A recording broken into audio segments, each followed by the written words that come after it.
മലപ്പുറം കൊണ്ടോട്ടിയിൽ നിറത്തിന്റെ പേരിലുള്ള മാനസിക പീഡനത്തെ തുടർന്ന് നവവധു ആത്മഹത്യ ചെയ്ത കേസാണ് സ്പോട്ട് ലൈവ് പരിശോധിക്കുന്നത്.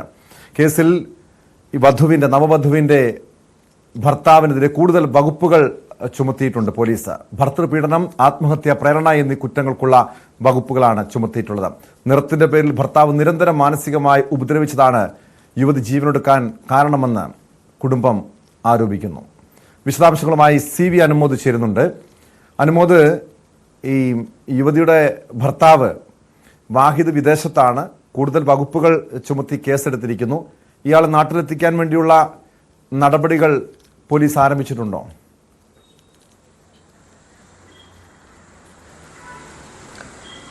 ഇക്കാര്യത്തിൽ പോലീസിന്റെ നടപടി എല്ലാ പഴുതുകളും അടച്ചുകൊണ്ടാണ്. കാരണം തിടുക്കപ്പെട്ട് ഒരു കേസെടുക്കുകയല്ല, മറിച്ച് ഇതിൽ ഉത്തരവാദികളായവർ നിയമത്തിന്റെ മുൻപിൽ ശിക്ഷിക്കപ്പെടും എന്ന് ഉറപ്പാക്കാനുള്ള വഴികളാണ് പോലീസ് തേടുന്നത്. അതുകൊണ്ടാണ് പോലീസിന്റെ നടപടികളെല്ലാം തന്നെ വളരെ വിശദമായി സമയമെടുത്ത് പോലീസ് പൂർത്തിയാക്കുന്നതാണ് അന്വേഷണ ഉദ്യോഗസ്ഥനായ DYSP ശ്രീ സേതു നമ്മളോട് സംസാരിച്ചപ്പോൾ വ്യക്തമാക്കിയത്. ഏറ്റവും പ്രധാനപ്പെട്ട ഒരു കാര്യം, ഇപ്പോൾ അവർക്കെതിരെ ഈ ഒരു അസ്വാഭാവിക മരണത്തിനായിരുന്നു നേരത്തെ കേസെടുത്തതെങ്കിൽ ഇപ്പോൾ ഭർതൃപീഡനത്തിനും അതുപോലെ തന്നെ ആത്മഹത്യാ പ്രേരണ തുടങ്ങിയ കുറ്റങ്ങൾ കൂടി ചേരുന്ന BNS 85 കൂടി ഇവർക്കെതിരെ ചുമത്തിയിട്ടുണ്ട്. ഇതിൽ വാഹിദ് മാത്രമാണ് ഇപ്പോൾ ഉള്ളത്. ഒരുപക്ഷെ വാഹിദിന്റെ കുടുംബാംഗങ്ങൾ ഇതിൽ പ്രതി ചേർക്കപ്പെടാം.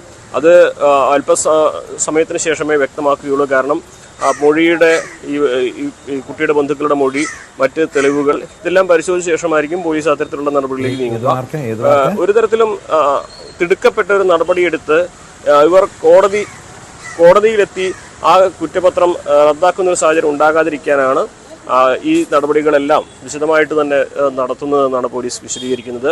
പ്രതി നേരത്തെ സൂചിപ്പിച്ച വിദേശത്താണ് ഉള്ളത്. അയാളെ നാട്ടിലേക്ക് കൊണ്ടുവരാനുള്ള നടപടികൾ സ്വാഭാവികമായിട്ടും പോലീസിന്റെ ഭാഗത്ത് തുടങ്ങിയിട്ടുണ്ട്. ലുക്കൌട്ട് നോട്ടീസ് പുറപ്പെടുവിക്കുക, അതുപോലെ തന്നെ അവിടുത്തെ മറ്റ് ഏജൻസികൾക്ക് ഈ വിവരങ്ങൾ കൈമാറുക തുടങ്ങിയ പലവിധ രീതികൾ ഇതിനെ പിന്തുടരേണ്ടതുണ്ട്. എന്നിരുന്നാൽ തന്നെയും പോലീസിന്റെ ഭാഗത്തുനിന്ന് ഇപ്പോൾ ആ കുടുംബത്തിന് ആശ്വാസമാകുന്ന തരത്തിലുള്ള നടപടികളാണ് ഉണ്ടായിക്കൊണ്ടിരിക്കുന്നതെന്ന് പറയേണ്ടതുണ്ട്.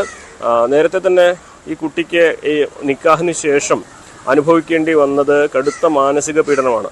മറ്റു ശാരീരികമായിട്ടുള്ള പീഡനമല്ല, സാമ്പത്തികമായിട്ടുള്ള പ്രശ്നങ്ങളുമല്ല, മറിച്ച് ഈ കുട്ടിയുടെ നിറത്തെ ചൊല്ലിയും ഇംഗ്ലീഷ് സംസാരിക്കാൻ അറിയാത്ത സാഹചര്യത്തെ ചൊല്ലിയും ഒക്കെ ഈ കുട്ടിയുടെ വ്യക്തിത്വത്തെ തന്നെ ഇല്ലാതാക്കുന്ന തരത്തിൽ, ഈ കുട്ടിയുടെ അപകർഷതാബോധം വളർത്തുന്ന തരത്തിലുള്ള പെരുമാറ്റങ്ങളാണ് ഈ വാഹിദിന്റെയും കുടുംബാംഗങ്ങളുടെ ഭാഗത്തുണ്ടായത്. വാഹിദിന്റെ കുടുംബാംഗങ്ങൾ ഈ വാഹിദിനെ തിരുത്താൻ ശ്രമിക്കുകയല്ല ചെയ്തത്. ഈ കുട്ടിയെ ആശ്വാസം തേടി ചെന്നപ്പോൾ ആ കുട്ടിയെ അവിടെ നിന്ന് അവഹേളിക്കുകയാണ് ചെയ്തത്. തന്നെ ഒഴിവാക്കുമെന്ന ഈ കുടുംബത്തിന്റെ ഭീഷണി, അത് തന്നെയാണ് ഗുരുതരമായിട്ടുള്ള ആരോപണം ഉയർന്നു വന്നത്. കാരണം 20 ദിവസമല്ലേ ഒന്നിച്ച് താമസിച്ചത്. വിവാഹമോചനം നടത്തിയാലും അല്ലെങ്കിൽ ഇവിടെ എന്തിനാണ് ഇങ്ങനെ കടിച്ചു തൂങ്ങി ജീവിക്കുന്നത് എന്ന രീതിയിലുള്ള പരാമർശങ്ങളാണ് ഈ വാഹിദിന്റെ മാതാപിതാക്കളുടെ ഭാഗത്തുനിന്ന് പോലും ഉണ്ടായത്. അത് ആ പെൺകുട്ടിയെ സംബന്ധിച്ച് മാനസികമായി, ഈ ഷഹാനെ സംബന്ധിച്ച് മാനസികമായി ഇത് തകർത്തിരുന്നു, മാനസികമായി വലിയ ബുദ്ധിമുട്ടുകൾ അനുഭവിച്ചിരുന്നു എന്ന് പറയുന്നുണ്ട്.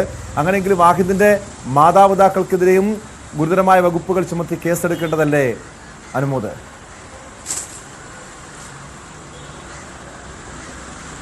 പോലീസിന്റെ ഭാഗത്തുനിന്ന് എല്ലാ വഴികളും അടച്ചുകൊണ്ടുള്ള കൃത്യമായ ഒരു രീതിയിലാണ് അന്വേഷണം പുരോഗമിക്കുന്നത് നടപടിയാണുള്ളത്. അപ്പോൾ പെട്ടെന്ന് കേസെടുത്ത് ഈ കേസ് കോടതിയിലെത്തുമ്പോൾ അത് ലൂപ്പ് ഹോൾസ് ഉള്ള ഒരു കുറ്റപത്രത്തിൽ തള്ളിപ്പോകാനുള്ള സാഹചര്യം ഒരുക്കുകയാണ് പോലീസ് ചെയ്യുന്നത്. മറിച്ച് പ്രതി ചേർത്തവർക്കെതിരെ എല്ലാം കൃത്യമായി ചാർജ് ചെയ്ത് അവരുടെ റോള്, ഈ കുറ്റത്തിൽ അവരുടെ റോള് കൃത്യമായി മനസ്സിലാക്കി അതിനുള്ള തെളിവുകൾ കൂടി കണ്ടെത്തി അവരെ ഉൾപ്പെടുത്താനുള്ള നടപടിയാണ് പോലീസിന്റെ ഭാഗത്തുനിന്നുണ്ടാകുന്നത്. ഒരുപക്ഷെ എന്തുകൊണ്ട് ഈ കുടുംബങ്ങൾക്കെതിരെ കേസെടുക്കുന്നില്ല എന്ന ചോദ്യം ഉയരുന്നുണ്ട് ഇപ്പോൾ തന്നെ. പക്ഷേ പോലീസ് പറയുന്നത് കൃത്യമായ പരിശോധന നടത്തി തന്നെ വേണം അത് ചെയ്യുവാനെന്നുള്ളതാണ്. ഇതിലേറ്റവും പ്രധാനപ്പെട്ട ഒരു കാര്യം, ഈ കുട്ടി മരിച്ചത് കുട്ടിയുടെ സ്വന്തം വീട്ടിലാണ്. ഇവിടെ ഉള്ളത് ശാസ്ത്രീയമായിട്ടുള്ള ഡിജിറ്റൽ തെളിവുകളാണ്. അതായത് ഫോൺ വഴി ഇയാൾ സംസാരിച്ചതും ഇയാളുടെ ശബ്ദരേഖയും മറ്റു കാര്യങ്ങളും ഒക്കെയാണുള്ളത്. രണ്ടാമതായിട്ടുള്ളത് കുട്ടി എഴുതി രേഖപ്പെടുത്തിയ ഡയറികളാണ്. മൂന്നാമതായിട്ട് ഈ കുട്ടിയുടെ കൂടെ ഈ കുടുംബത്തിൽ ചെന്ന ആളുകളുടെ മൊഴിയാണ്. അപ്പം അങ്ങനെ 3 തരത്തിലുള്ള തെളിവുകളാണ് ഇതിൽ ഉള്ളത്. സ്വാഭാവികമായിട്ടും കുടുംബത്തെ ഈ പ്രതി ചേർക്കുമെന്ന് തന്നെയാണ് നമുക്ക് മനസ്സിലാക്കാൻ കഴിയുന്നത്. പക്ഷേ അതിൻ്റെ ചില നടപടിക്രമങ്ങൾ പൂർത്തിയാക്കിയ ശേഷമേ പക്ഷേ കുടുംബത്തിലേക്ക് ഈ അന്വേഷണം എത്തുകയുള്ളൂ. കുടുംബം ഇപ്പോൾ, ഈ വാഹിദിന്റെ കുടുംബം ഇപ്പോൾ എവിടെയാണെന്ന് അറിയില്ല. അവർ ഈ സംഭവം ഉണ്ടായതിനു ശേഷം അവരെ വീട്ടിൽ നിന്ന് മാറി നിൽക്കുകയാണെന്നാണ് നമുക്ക് അറിയാനാകുന്നത്. വീട് പൂട്ടിക്കിടക്കുന്ന അവസ്ഥയിലാണുള്ളത്.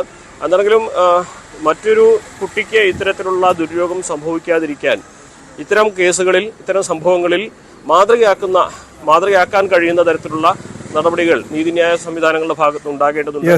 വ്യക്തമാണ്. CB അനുമോദാണ് മലപ്പുറത്തുനിന്ന് വിവരങ്ങൾ നൽകിയത്. മറ്റൊരു